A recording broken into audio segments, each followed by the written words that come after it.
Chapter 9 Customs and Costumes. Troubles with the Indians continued until the end of the Dutch rule, but they centered about the distant village of Esopus in the Hudson Highlands. To New Amsterdam was left a brief period of peace in which to improve itself. A few cobblestone pavements were laid, the first one changing the name of Brewer Street, so called from the Van Cortlandt Brewery, to Stone Street. Along the Strand, or shore, which has since retreated from the East River to become Pearl Street, fine new stone houses were built, and gardens were cultivated, where bright tulip beds and little summer houses made a proper setting for the colorful Dutch costume.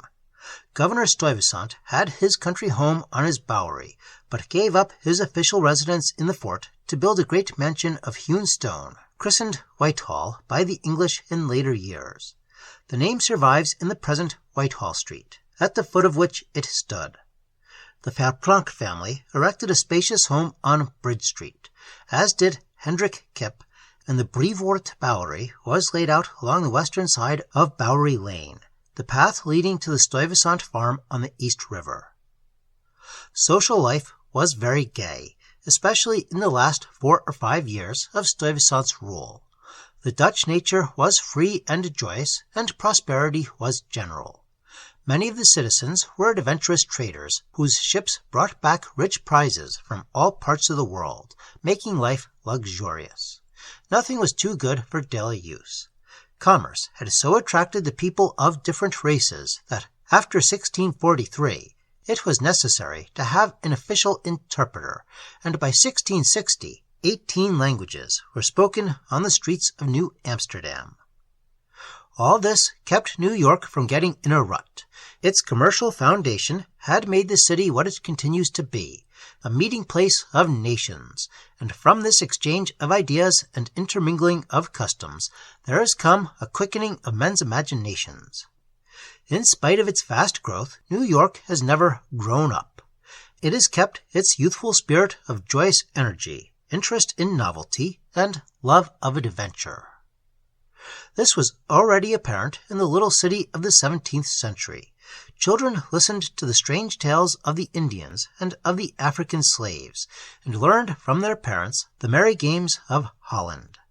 The ideas of 3 continents mingled thus in their young minds, and gave them a peculiar freedom of vision which is bearing fruit today in Greater New York. Even some of the games have survived in part. Our Christmas Eve celebration, with a portly Santa Claus handing presents from a tree, descends from the children's festival of St. Nicholas, and the Thanksgiving custom of letting the children roam the streets in masquerade has almost forgotten its origin in the Shrove Tuesday game. There were many pleasant customs among those early New Yorkers, their May Day dancing about a tall pole in the fort, their skating parties, weddings, christenings, and the Kermis, or fair, which made the Strand alive from Whitehall to Broad Street, with the display of farm produce, with puppet shows, with trumpet calls, and the shrill cries of the vendors. Among all these customs, perhaps the one to which later times attached the greatest sentiment is the habit of making New Year's Day calls. On that day of days, the New Amsterdam maiden would wear her best jeweled headdress, her most delicately pleated ruff, and seated in the front room among her family's treasures of heavy silver and dull pewter, she would await the coming of those youths who were socially eligible. Many of their names are familiar today: De Pester, Van Cortlandt, Schuyler, De Sille, Roosevelt, Bayard, Delancey. Decked out as if for a Hals or a Rembrandt portrait, the New Amsterdam youth went on his way to pay the New York calls down streets whose names were more picturesque than those of today. For Pie Woman's Lane has become Nassau Street. The little path that followed the winding of Minotee Water is today Minetta Lane.